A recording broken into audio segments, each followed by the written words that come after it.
नमस्कार भावांनो बहिणींनो. काल मला लय ताप आलती त्याच्यामुळं काल हेडो नाही काढला.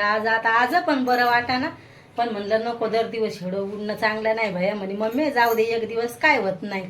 मग त्याच्यामुळं मग मी काढलाच नाही. काढले मला फोन धरायचे हातात ताकद नव्हती. म्हणलं आता मी हेडोच नाही काढत. म्हणलं काल दिवसभर झोपेल होते मी. आणि आता पण बरं वाटाना. पण आता घरातले कामं. आता हे तुमच्या दाजीला पाणी ठेवले. उडदाची डाळ टाकली तर आपलं कुकर बिघडलंय ते तपिलीतच टाकली. आता कुकरच आणायला होते मी तुमच्या दाजीला नवा.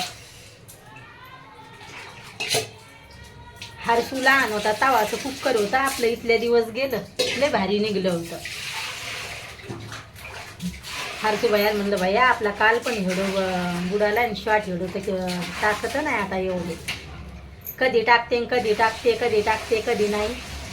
आज दाजी आलती तुमचे नाश्ता करायला. त्याला पोहे बनवून दिले. ते पोहे तर कोणालाच पोहे नाही खाऊ वाटाना. तर हे जसे तसेच पडले.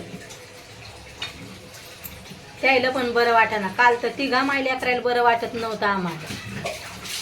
संगत भैयाला तसंच झालं. आता भैयाला म्हणलं तू आंघोळ करून घे. त्याला जायचं कटिंग करायला.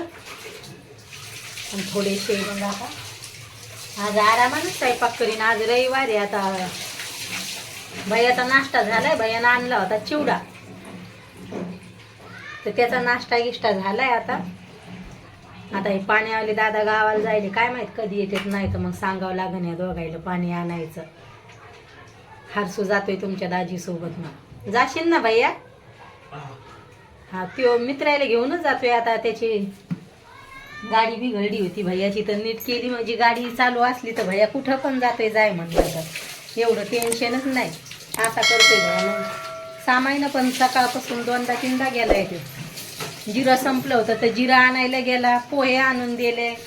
आता पोहे काय घरात ठेवीना मी. कोणी नाश्ता करत म्हणजे हे नाश्ता करायलाच येत नाही तर मग. आणि भैयाला मला तर बिलकुल पोहे आवडत नाही. मग आणतच नसते. भैयाला आवडते साबुदाण्याचे वडे. तर टाईम असला त्याला रविवारी जर इच्छा असली तर तेव्हा मग मी बनवत असते. आता मी येते समोरच्या घरात. अहो एवढं डोक्यावर पाणी घेतय तर पाणी पुरत नाही या पोराला. असा करतोय भैया. लय पाणी उडवतो. त्याला समजत नाही माझ्या मम्मीला बरं वाटायला लागलंय का नाही काय नाही. नुसता धिंगाणा करतोय. मला तर झोप यायला लागली. झोपा मग. बरं वाटाना ना म्हणून तसं व्हायला लागले तुम्हाला. समजलं का? येरी पण तुम्हाला कधी कधी लय झोप सुट्टी. काय होतं इथं आहे का ना?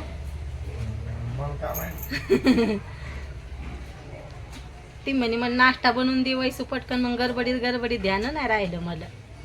आज भूक लागल्यासारखं झालं होतं. म्हणजे आज घरी जाते म्हणून मग तुला सांगलं फोन करून की पोहे बनवून खातो. आज लय दिवस झाले ना पोहे खाल्ले नव्हते. 2 म्हणजे दिवाळी पाहायची.